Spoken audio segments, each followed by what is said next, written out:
மொழியில்லா உலகத்தில் இசையாக நீயே மாறி காற்றில் வீசினாய், காதில் பேசினாய்.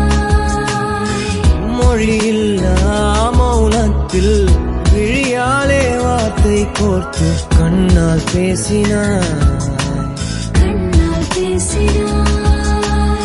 100 ஆண்டு உன்